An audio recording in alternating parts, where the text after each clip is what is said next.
오늘 읽으신 본문의 말씀, 우리 아모스서를 9장까지 있는데 저희가 주일에 2번만 말씀을 함께 전하고 넘어갑니다.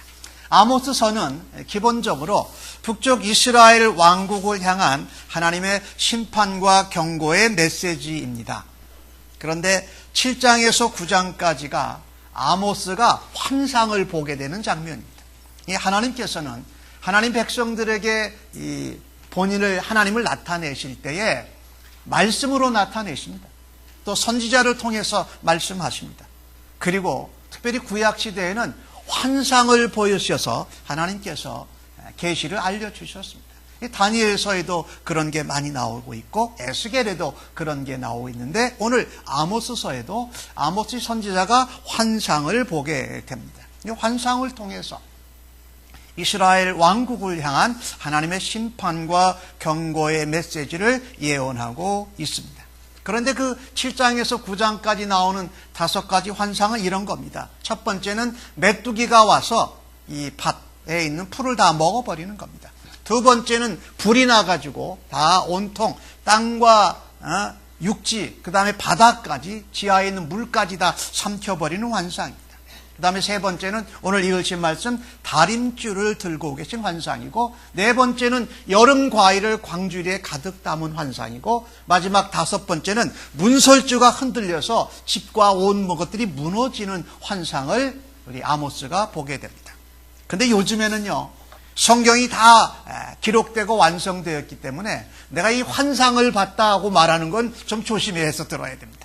내가 이렇게 환상을 했고 봤고 꿈을 꿨다, 마치 그게 하나님의 말씀인 것처럼 하는 것은 요즘에는 굉장히 조심스럽습니다. 왜냐하면 성경이 다 완성되어져서 말씀으로 되어져 있기 때문에 말씀과 일치하지 않는 그런 환상과 꿈은 가짜입니다. 그래서 환상과 꿈을 함부로 하나님 말씀이다, 하나님이 내게 예언했다, 계시했다라고 말하는 것은 굉장히 위험할 수가 있습니다. 이 5가지 환상 중에 오늘 읽으신 본문의 말씀 다림줄의 환상이 기준이 됩니다. 이 다림줄 환상을 기준으로 해서 앞에 나오는 2가지 환상, 메뚜기와 불이 나는 그 환상에는 아모스가 기도를 합니다. 근데 기도를 하는데 그 기도를 하나님이 들어 응답하세요. 그런데 다림줄 환상 다음에는요, 4번째, 5번째 환상, 여름 과일이 광주리에 담겨 있고 문설주가 흔들려는 여기에는 기도하는 내용이 전혀 없습니다. 그리고 그것이 그대로 하나님의 심판의 경고대로 임하게 되는 것이 그 중간 기준이 바로 다림줄 환상입니다. 이 아모스가 다림줄 환상을 보기 전에 메뚜기 심판과 불심판의 환상을 보았는데 이건 도대체 무엇을 의미하는 거냐? 이스라엘 나라가, 그리고 이스라엘에 있는 백성과 지도자들이 영적인 위기에 있다라는 것입니다. 지금 북쪽 이스라엘 왕국은 여로보암 2세입니다. 처음 세운 왕이 여로보암 1세고 그 두 번째로 이은 여로보암 2세가 나라를 세워서 가고 있는데, 북쪽 이스라엘 나라가 굉장히 강성하고 번영돼서 잘 살고 있는 때입니다. 어느 정도냐면요, 다윗과 솔로몬 왕 때처럼 우리 이스라엘 나라가 제2의 번성기를 맞았다고 할 때입니다. 정치, 사회, 경제, 군사, 외교적으로 상당히 좋은 상태에 있었습니다. 그런데 하나님께서는 그때에 선지자도 없고 말씀도 없고 기도도 없는 북쪽 이스라엘 왕국을 향하여서 남쪽 유다의 뽕나무 치는 목자 아모스를 특별히 부르셔서 북쪽 이스라엘 왕국에 가서 심판의 경고를 예언하라고 하십니다. 우리로서는 이해가 잘 안 되는 거죠. 나라가 형통하고 번성하고 경제적으로 군사적으로 외교적으로 잘 가고 있는데 왜 하나님께서 그런 이스라엘 왕국을 나라를 향하여서 선지자를 보내서 심판을 경고하셨을까? 1절과 2절에 나오는 말씀이 주 여호와께서 아모스에게 보이신 것이 이러하니라. 왕이 풀을 벤 후에 풀이 다시 움돋기 시작할 때에 하나님께서 메뚜기를 지으셨다고 말합니다. 메뚜기를 보내신 겁니다. 보내셨더니 메뚜기가 땅의 풀을 다 먹어버렸다라는 겁니다. 그런가 하면 4절은 주 여호와께서 아모스에게 보이신 것이 이러한데 주 여호와께서 명령하셔서 불로 징벌을 하게 하시니 불이 큰 바다를 삼키고 육지까지 먹으려 하느니라. 그러니까 불이 와가지고요, 온 나라와 땅이, 바다가 마르게 되는 이 가뭄을 표현하고 있는 것입니다. 첫 번째 7장 1절과 2절에 나오는 말씀은 백성들이 곡식을 심었습니다.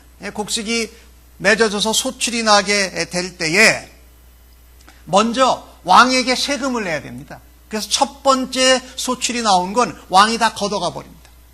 그러면 두 번째 소출이 바로 백성들의 몫입니다.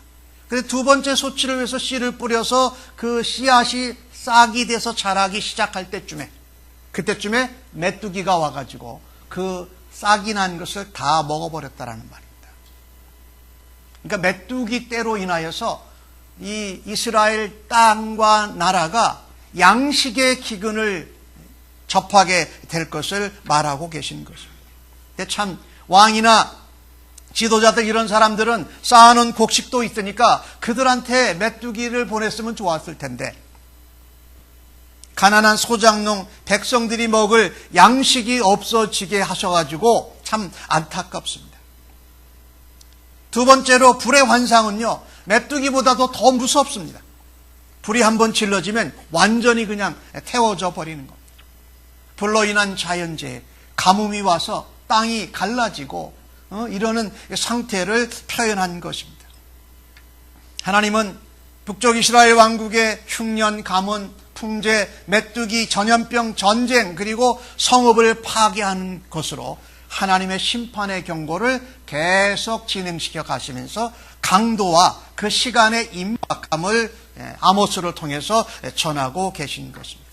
이 메뚜기 환상과 이 불의 환상은 단순히 메뚜기와 불로 인한 자연재해이기도 하고요, 그것을 조금 더 해석을 하면 이스라엘 나라에 임하게 될 외세의 세력이 침략을 해서 이스라엘이 어려움을 당하게 될 것을 말합니다. 그런데 북쪽 이스라엘은 이 아모스의 심판의 경고와 예언에도 결코 하나님께로 돌아가지 않습니다. 하나님이 징계하실 때에는 그분의 계명을 떠나고 불순종하고 불신앙하는 것에 대한 하나님의 징벌입니다. 그러나 그 징벌은 단순히 징벌만이 아니라 돌이켜서 내게로 돌아오라 라고 하는 하나님의 사랑의 표현이기도 한 것입니다. 근데 우리는 징계나 징벌을 받으면 힘들어하고 어려워만 할 줄 알지, 그것 가운데 담겨져 있는 하나님이 나를 부르시는 축복의 기회다라고는 생각하지 않곤 합니다. 이스라엘을 향해서 하나님이 비록 아모스를 통해서 심판과 징계를 경고하고 계시지만 내게로 돌아와라 라고 하나님이 말씀하고 계신 것입니다. 지난번에 말씀드릴 때의 아모스 1장의 말씀에 다른 에돔, 암몬, 모압 이런 유다 나라 다 얘기했지만 이스라엘은요, 두 가지 면에서 하나님 앞에 아주 악하게 죄를 짓고 있었습니다. 인간의 관계에서도 죄를 지었고 인간의 존엄성을 무시하는 건 물론 하나님과의 언약 관계에서도 완전히 등을 돌려버리고 살았던 나라가 이스라엘 나라입니다. 하나님께서 그렇다면 이와 같은 심판과 징계의 경고 가운데 우리가 들어야 될 하나님의 사랑의 음성은 무엇일까요? 하나님께서 너희는 돌아와야 된다, 너희는 나와 함께 있어야 된다고 말씀하실 때에 우리가 붙들어야 할 인생의 다림줄은 무엇일까요? 오늘 주신 말씀 1절과 2절에 7장 2절과 3절 부분에 보니까 뭐라고 나와 있느냐? 주 여호와여 청하건대 사하소서. 야곱이 미약하오니 어떻게 서겠습니까? 라고 했고, 또 5절과 6절 말씀에도 보니까 우리 아모스가 여호와여 청컨대 그치소서. 야곱이 미약하오니 어떻게 서리이까? 그렇게 기도했는데 하나님께서 그 기도를 들으셨다라는 겁니다. 그래서 메뚜기 심판, 불의 심판은 경고한 대로 이루어지지 않았다라고 오늘 본문 성경이 말합니다. 그래서 우리가 인생 가운데 붙들어야 될 다름줄은 바로 기도의 다림줄입니다. 하나님께서 우리에게 징계하시고 징벌하시고 경고와 예언으로 우리에게 말씀하실 때에 우리가 붙들고 놓치지 않아야 할 다림줄은 바로 기도의 다림줄입니다. 하나님께서 아모스 선지자를 통해서 북쪽 이스라엘 왕국에 말하신 메뚜기 심판과 불의 심판이 이루어지지 않았습니다. 하나님께서 뜻을 돌이키셨다라고 오늘 본문 성경은 기록하고 있습니다. 하나님께서는요, 하나님의 백성, 하나님의 종, 하나님의 사람들이 하나님 앞에 기도할 때에 하나님의 계획을 늦추시게도 하시면서 하나님께서 우리의 기도를 들어주시는 줄로 믿습니다. 하나님께서 그것을 이루실 것이지만 늦추시고 돌이키신다라는 것을 우리는 믿고, 우리가 힘들고 징계와 징벌 가운데 있다 할지라도 하나님 앞에 기도의 다름줄을 붙들어야 할 줄로 믿습니다. 참 이건 아이러니한 일인데요, 아모스 선지자가 북쪽 이스라엘 왕국에게 하나님의 심판을 경고하면서 동시에 그것을 전하고서 간절히 그가 중보 기도를 했다라는 것입니다. 왜 그랬을까요? 그는 하나님의 심판이 이들에게 경고했지만 그들이 회개하면 그것이 이루어지지 않고, 그들을 대신해서 그가 회개하고 중보 기도를 하면 하나님이 들으실 것이라는 확신이 있었기 때문에 그는 선지자로 하나님의 말씀 심판의 경고를 전하면서 동시에 간절히 기도의 다림줄을 붙잡고 그가 기도했던 것입니다. 오늘은 이 부분에서 아모스를 좀 담기를 원합니다. 우리가 누군가에게 듣기 좋지 않은 소리, 오늘 아모스가 전한 것처럼 너희 나라에가 메뚜기로 뒤덮여서 다 양식의 기근이 올 거다, 너희 나라에 불이 날아가지고 자연재해로 인해서 가뭄이 올 거다라는 이런 좋지 않은 이야기를 전해줄 때 말은 맞는데 듣기에 좋지 않은 조언, 직언을 할 때에 우리는 동시에 항상 기도해 주어요. 그 일을 위해서 기도해야 한다는 겁니다. 아모스처럼 말입니다. 누군가에게 조언을 하고 직언을 하되 기도하지 않으면 그것은 원망이 되고 불평이 되고 비판이 되어서 오히려 들려지지 아니하고 상처를 주게 된다는 것입니다. 그래서 우리는 오늘 이 아모스 선지자처럼 하나님의 말씀을 전하고 하나님의 사랑을 전한다고 할지라도 항상 어떻게 해요? 기도의 다림줄을 붙들고 전할 수 있는 우리가 되어지기를 간절히 소원합니다. 오늘 아모스가 이스라엘을 위해서 하나님 앞에 간구할 때에 그가 구한 것은 뭐라고 말했습니까? 하나님, 야곱이 미약합니다. 야곱이 연약합니다. 그래서 어떻게 이 심판을 감당해낼 수가 있겠습니까? 하나님 멈춰 주십시오. 하나님 용서하여 주시옵소서라고 기도했다라는 것입니다. 아까 서론에 말씀드렸지만 북쪽 이스라엘 왕국은 제2의 번성기를 맞을 정도로 경제적으로, 사회적으로, 정치적으로, 외교적으로, 군사적으로 강했습니다. 그런데 오늘 아모스는 뭐라고 하느냐? 야곱이 미약합니다. 그것도 이스라엘이 미약합니다라고 말하지 않습니다. 하나님께 은혜를 받고 변화되기 전에 야곱, 탈취하고 남의 것을 훔치고 빼앗으려는 야곱의 모습과 같은 이스라엘 왕국이 하나님 약해서 그것을 견뎌낼 수가 없습니다. 무엇이 약하다는 것이었을까요? 하나님과의 관계에서 약하다는 것이었습니다. 하나님과 기도하는 관계에서 기도의 다림줄을 붙들지 않고 있었기에 하나님께서 이 백성들이, 이 나라가 기도하는 데 약해져 있습니다. 하나님과의 관계에 약해져 있습니다. 그래서 하나님 심판의 말씀을, 경고의 말씀을 하셔도 제대로 감당하지 못하니까 하나님 용서하여 주시옵소서라고 그 말씀을, 심판의 경고를 전한 아모스가 직접 하나님 앞에 그들의 연약함을 대신 간절히 기도했던 것입니다. 여러분, 우리가 이 믿음 생활, 신앙 생활 하면서 보는 것 중에 하나가요, 회개를 하고 기도해야 할 백성들은 실제로 회개할 줄도 모르고 기도할 줄도 모릅니다. 그러면 누가 회개하고 누가 기도해 줄까요? 옆에서 보고 있는 사람. 그 사람이 저 사람 회개해야 되는데, 저 사람 구원받아야 되는데 하는 것을, 회개해야 될 사람, 구원받아야 될 사람은 내가 구원받아야 되는지도 몰라요. 내가 무슨 죄를 하나님 앞에 회개하고 용서받아야 되는지를 몰라요. 그런데 먼저 믿고 그것을 아는 사람이 그것을 위해서 대신 회개 기도해주고 대신 그 사람을 위해서 중보 기도해 줄 때에 역사가 나타나는 줄로 믿습니다. 저는 우리들이, 여러분과 제가 아모스와 같이 우리의 인생이나 우리의 나라 가운데 영적인 위기가 있을 때에, 하나님과 기도의 관계가 약해지고 하나님과 말씀의 관계, 하나님을 의지하는 언약의 관계가 약해질 때에 그것을 당신 기도해야 돼, 당신 말씀 봐야 돼, 당신 이렇게 해야 되라고 말하는 것뿐만 아니라 어떻게 해야 될까요? 함께 그를 위해서 중보 기도해주고 간구하는 기도의 다림줄을 붙드시기를 예수님의 이름으로 간절히 축복합니다. 잠언 15장 29절은 우리에게 이렇게 말합니다. 여호와는 악인은 멀리하시고 의인의 기도는 들으십니다. 하나님은 의인의 기도를 반드시 들으십니다. 야고보 사전 5장 16절 가운데 이것을 이렇게 표현합니다. 의인의 간구는 역사하는 힘이 크니라. 아멘 하시죠? 하나님은 의인의 기도를 들으시고 하나님의 의인의 간구는 역사하는 힘이 크다고 말씀합니다. 사랑하는 성도 여러분, 소돔과 고모라가 멸망을 당할 때에 그 소돔과 고모라 성을 앞에 두고 기도했던 아브라함을 한번 기억해 보십시오. 창세기 18장에 나오고 있는데 아브라함이 하나님 앞에 그렇게 기도합니다. 하나님, 이 성에 의인이 있는데 의인도 악인과 함께 멸하려고 하십니까? 하나님, 의인 50명이 있으면 이 소돔과 고모라 성을 살려주십시오. 멸망시키지 말고 살려주십시오. 한 번 했나요? 아니요. 하나님, 45명 있으면 어떨까요?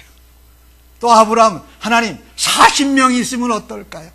하나님 그 안에 30명 의인이 있다면, 하나님 그 안에 20명이 있다면, 하나님 그 안에 10명만 있더라도 이 소돔과 고모라를 살려달라고 하면서 자기와 아무 관계없고, 물론 그 자기의 조카 롯은 거기서 하나님이 건져내셨는데 아무 관계없는 소돔과 고모라 성을 위해서 처음 기도한 것부터 시작해가지고 기도를 6번을 합니다.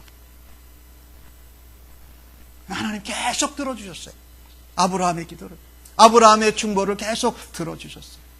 이렇듯 하나님은 의인의 기도를 들어주시고 의인이 기도할 때에 오늘 하나님께서 아모스의 2번의 중보 기도들을 들으시고 그 불의 심판, 메뚜기 심판을 돌이키셨던 것 같이라 우리가 그런 책임을 맡고 대신 중보 기도하고 대신 이 땅을 위하여서 회개하고 하나님 앞에 기도할 때 하나님께서 그 심판과 징계와 징벌을 돌이키실 수 있는 은혜의 도구로 사용받기를 예수님의 이름으로 간절히 축복합니다.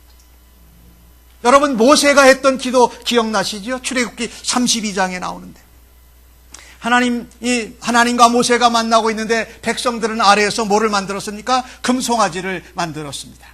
모세가 내려와서 보고선, 야, 우리 백성이 너희들이 큰 죄를 하나님 앞에 범하였다. 그런데 내가 다시금 하나님 앞에 올라가겠다.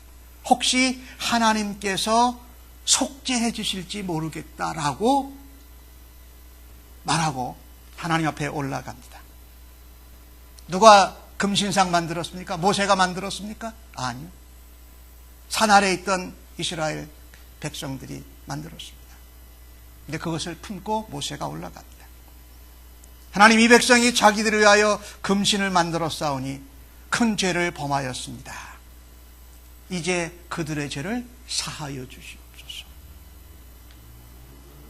모세가 금신상 금송아지 만들지 않았는데 모세가 하나님 앞에 용서해 달라고, 죄를 사해 달라고 기도합니다.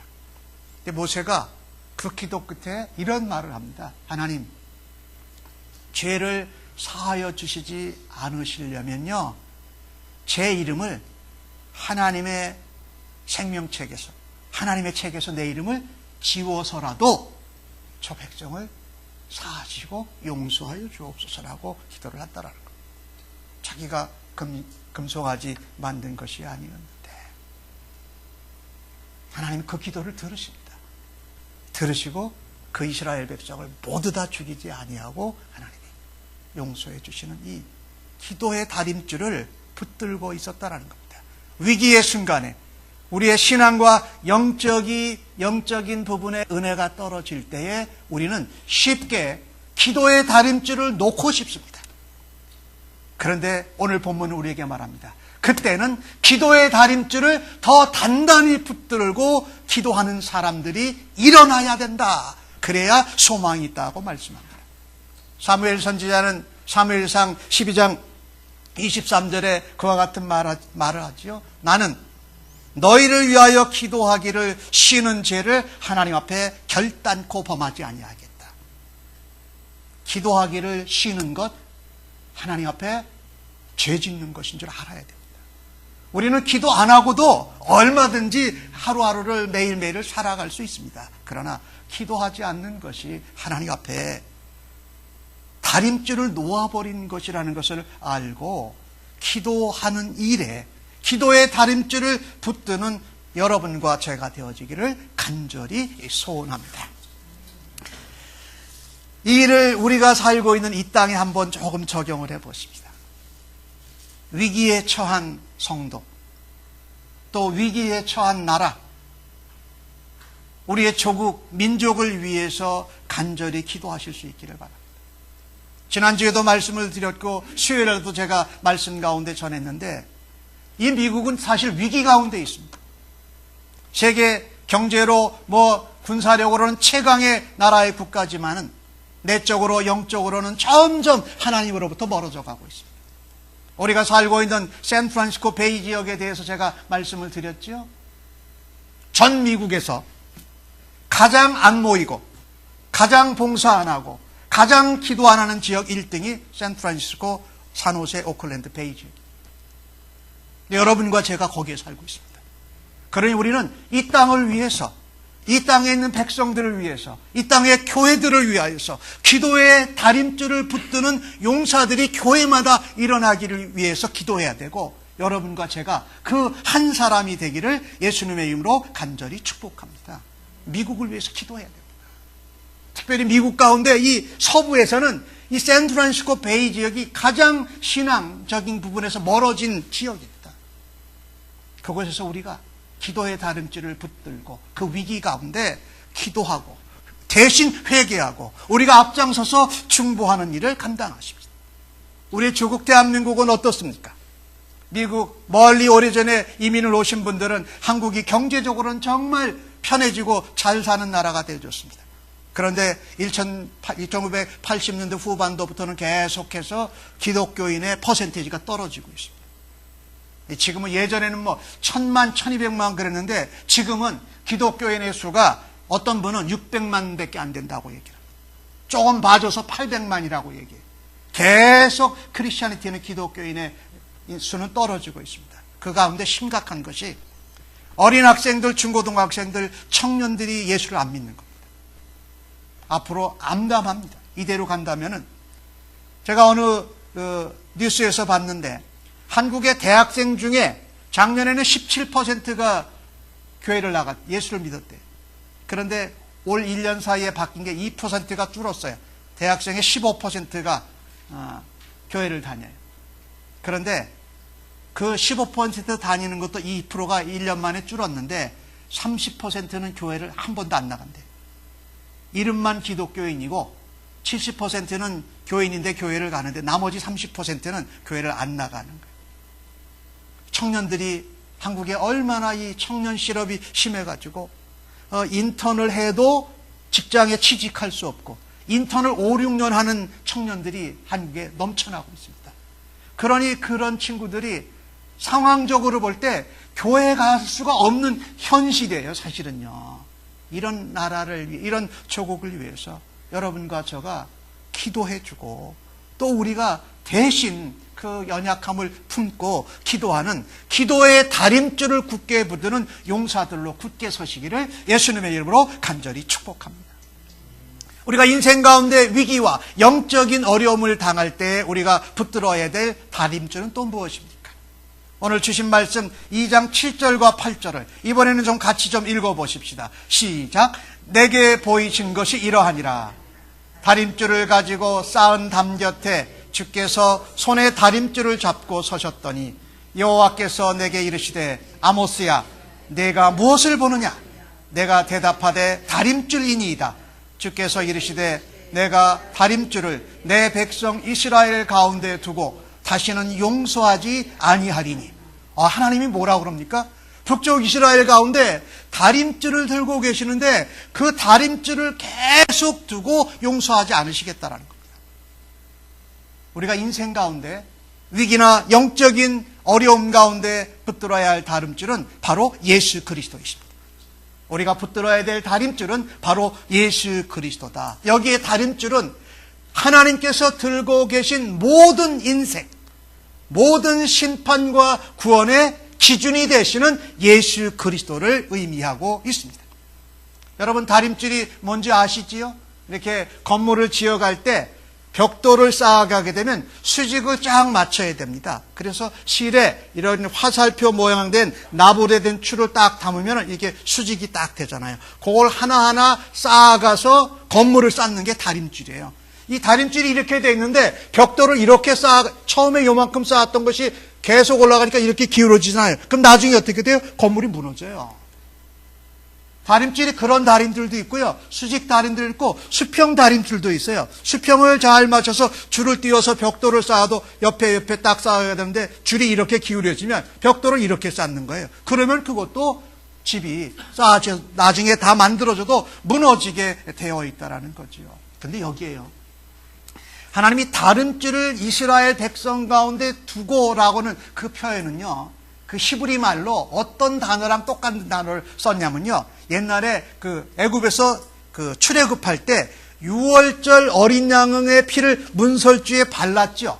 그러면 장자를 죽이는 영이 어떻게 해요? 넘어갔어요. 그런데 이건 넘어가지 않고 그 자리에 이스라엘 나라에 그냥 둔다라는 겁니다. 그러니까 하나님의 기준에 말씀이신 예수 그리스도께 돌아와야 되는데 이스라엘 나라가 지금 그걸 못하고 있는 거예요. 그래서 인생에 놓지 말아야 될 다림줄이 바로 예수 그리스도다. 여러분, 기도가 중요합니다. 기도의 다림줄도 붙들어야 돼요. 그런데 기도가 하나님께서 응답해 주지 않을 때가 있습니다. 어때요? 마지막 순간에 가까이 왔을 때. 기도가 만능이 아니에요. 오늘 세 번째 다림줄 심판부터는 기도하는 것이 나오질 않습니다. 기도할 수 없는 마지막이 됐다는 거예요. 그래서 우리는 평상시에 기도의 다림줄도 붙들어야 하겠지만 예수 그리스도를 놓지 않고 붙들기를 주님의 이름으로 간절히 축복합니다. 요한복음 1장 14절은 이렇게 말씀하지요. 말씀이 육신이 되어 우리 가운데 거하시네. 우리가 그의 영광을 보니 아버지의 독생자의 영광이요 은혜와 진리가 충만하더라. 말씀이 육신 되신 예수 그리스도를 붙잡으면 어떤 어둠 가운데서도 우리가 주의 영광의 빛에 거하고 어떤 두려움 가운데서 주님의 평강과 은혜로 우리를 지키시는 줄로 믿습니다. 예수 그리스도가 우리 인생에서 놓지 말아야 될 인생의 다림줄이다. 하나님은 말씀대로 언약대로 살지 않았던 북쪽 이스라엘을 많이도 참아주셨습니다. 그러나 이제 다림줄 환상 다음에는 이제 여름실과 광주리 여름실과가 있고 문설주가 흔들리면서 집이 무너지는 장면을 통해서 이스라엘의 심판이 임해서 이스라엘이 아수라라는 나라에 기원전 722년에 망하게 될 것을 시행하신다라는 말씀입니다. 그들은 그곳에서 출발할 때부터 하나님의 말씀을 받은 이스라엘 백성이라는 이름은 있었지만 하나님 말씀과 언약과 전혀 상관없이 삽니다. 하나님 말씀을 전하는 선지자가 그 땅에는 거의 없다시피 했고 하나님의 제사들의 제사장은 아무나 갖다가 세우고 그 다음에 단에 부엘사바에 또 베델에 거기다가 금송아지를 갖다가 하나님이라고 그러면서 거기다가 하나님 앞에 제사하고 예배를 드렸던 것이죠. 그뿐만이 아닙니다. 주변의 나라들과 외교적인 관계를 맺어서 다른 나라들의 우상들을 나라에 이스라엘에 다 들여와가지고 하나님이라고 하는 금송아지, 그 다음에 아세라 이런 목상들 이런 게 잔뜩 들어와가지고 혼합주의 신앙으로 이스라엘 나라가 물들었던 것입니다. 우상숭배, 이것은 하나님을 기준으로 삼지 않고 사람을 기준으로 삼는 겁니다. 하나님을 창조지어 우리하고는 같이 할 수 없는 절대자로 하는 것이 아니라 하나님을 인간의 형상으로 만들어가지고, 동물의 형상으로 만들어가지고 창조주를 끌어내리는 아주 교만하고 악한 행위가 바로 우상숭배요, 우상을 섬기는 것입니다. 그 우상을 섬기고 자꾸 다른 주변 나라의 우상과 함께 혼합이 되어지면 하나님에 대한 지식을 자꾸 잊어버리고 경험하지 못하게 됩니다. 로마서 1장 21절과 23절에 이런 말씀이 있습니다. 하나님을 알되 하나님을 영화롭게도 아니하며 감사하지도 아니하고, 하나님을 알긴 알아요. 근데 감사할 줄 몰라요. 하나님을 영화롭게 하고 하나님을 자랑할 줄 몰라요. 그러니까 우리의 생각과 마음이 어떻게 되느냐? 미련하고 어두워진다라고 말합니다. 그래서 결국에는 하나님의 영광을 썩어질 사람과 새와 짐승과 기어다니는 동물의 모양으로 우상으로 바꿨다는 겁니다. 바로 이스라엘 왕국에서 행해졌던 것입니다. 하나님은요, 하나님만 붙들기를 원하십니다. 유일하신 하나님이 보내신 생명의 길, 하나님의 선물, 오직 유일하신 길 예수님만 붙들기를 원하십니다. 우리 인생의 다름질은 다른 것이 없습니다. 말씀이 육신이 되신 예수 그리스도를 우리 인생의 다림줄로 붙들고 놓지 말아야 합니다. 하나님은 제일 싫어하시는 게 혼합하는 것, 양다리 걸치는 것 제일 싫어하세요. 그러면 이 하나님께서 보내주신 이 예수 그리스도가 누구냐? 우리의 완전한 구원의 다림줄입니다. 우리가 예수 그리스도를 붙들면 온전하게 구원을 받을 수 있습니다. 예수 그리스도로 다림줄 대신 예수 그리스도와 이렇게 비껴봐서 삐뚤어졌으면 어떻게 해요? 거기서 헐고 다시 쌓아야 됩니다. 이게 회개하는 거예요. 그리고 그 예수 그리스도를 붙들고 살 때에 우리는 영생을 얻게 되는 줄로 믿지요. 계시록 3장 20절은 말씀하지 않습니까? 내가 문 밖에 서서 두드리노니 누구든지 내 음성을 듣고 문을 열면 내가 그에게로 들어가 그와 더불어 먹고 그는 나와 더불어 먹으리라. 그래서 말씀으로 오신 예수 그리스도가 우리의 인생의 기준일 뿐만 아니라 우리가 영적으로 흔들리고 위기 가운데 있을 때 그 말씀으로 새로워지는 온전한 구원의 말씀인 줄로 믿습니다. 또한 예수 그리스도가 우리의 인생의 다림줄이시기에 그분은 우리의 심판에도 완전한 다림줄이 되십니다. 심판이 네가 얼마나 이 땅에서 업적을 많이 쌓았느냐, 네가 얼마나 선한 행위를 했느냐, 네가 얼마나 지식을 많이 했고 많은 사람을 가르쳤느냐라는 기준이 아니라 예수 그리스도를 믿었느냐 믿지 아니하였느냐에 따라서 하나님께서 심판과 영생을 구별하신다라고 말씀합니다. 요한복음 5장 24절 25절에 예수님은 이같이 말씀하십니다. 내가 내 말을 듣고 또 나를 보내신 이를 믿는 자는 영생을 얻었고 심판에 이르지 아니하나니 사망에서 생명으로 옮겼느니라. 사망에서 생명으로 옮기는 것도 예수 그리스도 되고, 생명이 있는 줄 알고 살다가 예수님을 믿지 않으면 영원히 사망에 거하게 된다. 이 하나님의 아들의 음성을 들을 때가 오나니 이때가 곧 듣는 자는 살아나리라. 하나님의 음성을 듣는 자는 살아납니다. 말씀을 듣고 육신이 되신, 말씀으로 육신이 되신 예수 그리스도를 믿는 자, 온전한 구원이요 온전한 생명이요 온전한 심판주가 되시는 예수 그리스도를 인생의 다림줄로 붙는 사람은 반드시 하나님께서 책임져 주실 줄로 믿습니다. 내 인생의 삶 가운데 예수님을 기준으로 나의 삶을 바라다 보아야 됩니다. 많은 사람들이, 심지어 그리스도인조차도 많은 사람들이 어떻게 하느냐, 중요한 사람들이 어떻게 하느냐, 세상의 조류가 뭐냐, 그것을 가지고 내 삶과 내 인생을 조명해 보려고 합니다. 그런데 그것은 인간의 잣대입니다. 인간의 잣대로 우리를 비껴보면 다 서로 달라요. 그러나 완전하고 온전하신 우리 인생의 구원과 심판의 달인줄 되신 예수 그리스도, 말씀이 육신 되신 예수 그리스도께 비추어 볼 때에 우리는 무엇을 내가 무너뜨려야 될까? 무엇을 내가 회개하고 다시 쌓아야 할까를 발견할 수 있기를 주님의 이름으로 간절히 축복합니다. 우리는 예수 믿는 그리스도인으로서 항상 말씀에 비추어 봐서 다림줄 대신 말씀의 기준에 이렇게 비교해 봐서 생각하고 말하고 행동해야 할 것입니다. 내 살을 내 자신의 잣대로, 인간의 잣대로 재단하고 계책하지 말고 우리 인생의 다림줄 대신 예수 그리스도로 인하여서, 다림줄 대신 예수로 인하여서 측량하시고 변화될 수 있기를 간절히 원합니다. 우리의 인생에서 붙들어야 할 다림줄은 기도의 다림줄입니다. 사랑하는 성도 여러분, 더 기도하십시다. 힘들고 어려운 사람들과 나라와 미국과 다른 어려운 나라들을 위해서 더욱더 중보 기도하시면서 기도의 다림줄을 더 굳게 붙드십시다. 무엇보다도 하루하루를 살아가면서 우리 인생에 변할 수 없는 다림줄 대신 예수 그리스도를 기준으로 살아가고 그분의 말씀으로, 그분의 모범을 닮아감으로 다림줄을 더욱더 굳게 붙잡고 예수님을 닮아가는 주의 백성들로 일어서시기를 예수님의 이름으로 간절히 축복합니다. 아멘. 기도하십시다.